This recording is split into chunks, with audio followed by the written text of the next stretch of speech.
স্বজন পোষণ, আমাদের পাড়া আমাদের সমাধান ক্যাম্পে দুর্নীতি সহ একাধিক ইস্যুতে সরব বিজেপি। পঞ্চায়েতের প্রবেশদ্বার অবরুদ্ধ করে চলল বিক্ষোভ। ফের বিক্ষোভে আছড়ে পড়ল বাঁকুড়ার বড়জোড়া গ্রাম পঞ্চায়েত কার্যালয়ে।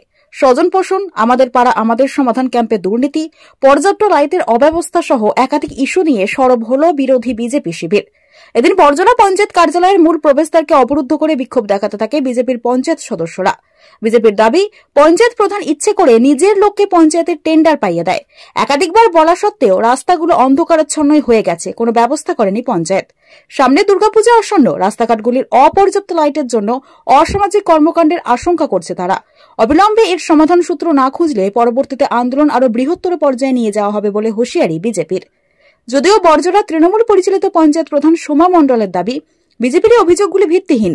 এলাকায় তো তাদের সংসদ রয়েছে, তিনি কি কাজ করেছেন? আমাদের জেনারেল বডির মিটিং ছিল বড়জোড়া পঞ্চায়েতে, সামনে দুর্গাপুজো, কিভাবে এলাকার উন্নয়ন করা যায়। এই যে ধরুন রাস্তাঘাট, পরিষ্কার জল নিকাশির ব্যবস্থা, রাস্তার লাইট, আজকে এই বিষয়গুলো আমরা যখন বলতে যাচ্ছি পঞ্চায়েতের প্রধানের কাছে, তখন প্রধান সাহেব উঠে যাচ্ছেন মিটিং ছেড়ে, আমাদেরকে কোনো উত্তর দিতে পারছে না।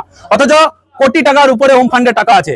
বড়জোড়া পঞ্চায়েতের অন্তর্গত আমাদের মাঝের মানা পল্লীশ্রী কলোনির যে আমাদের ওখানে 6টা আমাদের মেম্বার রয়েছে, সেখানে একটা লাইট আজ পর্যন্ত লাগানো হয়নি। আজ 3 বছর ধরে আমরা বলে আসছি, বারংবার আমরা চিঠি দিয়েছি প্রধানকে, সেক্রেটারিকে, ইঞ্জিনিয়ার সাহেবকে, কিন্তু তার কোনো কর্ণপাত হয়নি। কেন হবে না? আজকে আমরা জনপ্রতিনিধিরা আমরা এলাকার মানুষের কাছে গিয়ে কি জবাব দেবো? আমাদের মেম্বাররা কি জবাব দেবে বলুন? সেখানে আমরা আমাদের যে প্রতিনিধিরা রয়েছে তারা বারংবার সেখানে মানুষের সম্মুখীন হচ্ছে, মানুষের কাছে যে লাইট কেন লাগানো হচ্ছে না। আজকে হোম ফান্ডের টাকা কোটি কোটি টাকা তজরুপ হচ্ছে এই পঞ্চায়েত থেকে। আমরা দেখলাম আমাদের পাড়া আমাদের সমাধান, রাজ্য সরকারের যে প্রকল্প, সেই প্রকল্পটা নিয়ে আপনারা বিক্ষোভ দেখাচ্ছেন। কি প্রকল্প, কি সমস্যা হচ্ছে? সেই প্রকল্প বড়জোড়া পঞ্চায়েতের অন্তর্গত যতগুলি বুথে হচ্ছে, সেখানে আমাদের পাড়া আমাদের সমাধানে মচ্ছব করা হচ্ছে। সেখানে পঞ্চায়েতের হোম ফান্ডের টাকা থেকে সেখানে খাওয়া দাওয়ার ব্যবস্থা করা হচ্ছে। সেখানে আপনারা বলুন, আমরা যেটা দেখতে পাচ্ছি, এলাকার মানুষের কটা কাজ করা হয়েছে বলুন? এই পঞ্চায়েত থেকে সেখানে 150 জন 200 জনের খাবার বিল তোলা হচ্ছে। সেখানে দেখা যাচ্ছে আমরা যে 30-40 জন খাবার খাওয়ার পর সেখানে খাবার শেষ হয়ে যাচ্ছে। কিন্তু কিছু কিছু কন্ট্রাক্টরদেরকে প্রধান, আমাদের মিটিং এ যতটুকু কাজ ছিল ততটুকু ওনারা সাকসেস হয়ে গেছেন। ওনাদের বাড়তি অনেক দাবি আছে, সেই দাবি সবসময় মেনে নেওয়া সম্ভব না।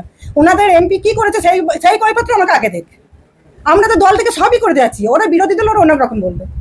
এমপি আজ পর্যন্ত কি কাজ করেছে আমাদেরকে দেখা। এমপি তো প্রচুর ফান্ড, আজ পর্যন্ত একটা ফান্ডে কি লেগেছে এখানে লাগেনি। তারা বলছে পথবাতি এবং আমাদের পাড়া পথবাতি আমি সারা বছরই লাগিয়ে দিয়ে যাচ্ছি।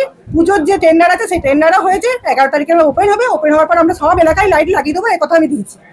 অভিযোগ করছেন যে আমাদের পাড়া, ওনারা ভিত্তিহীন অভিযোগ করছেন। ক্যাম্পে সেই টাকা লাগে নয়ছয় হচ্ছে, বাস্তবায়িত হচ্ছে না প্রকল্পগুলো, এটাও অভিযোগ করছে।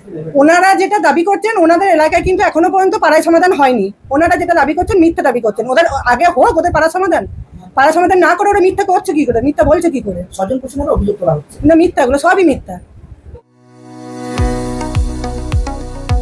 কতুলপুরে সর্বপ্রথম এমআরআই পরিষেবা যুক্ত 110 বেডের মাল্টি স্পেশালিটি হসপিটাল হল মেডিকেয়ার জেনারেল হসপিটাল।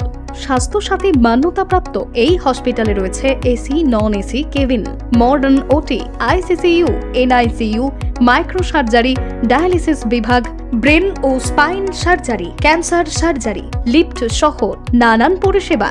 এছাড়াও রয়েছে সিটি স্ক্যান পরিষেবা যুক্ত নিজস্ব ডায়াগনস্টিক সেন্টার, ডক্টর চেম্বার্স, ওষুধের দোকান সহ 24 ঘন্টা অ্যাম্বুলেন্স পরিষেবা।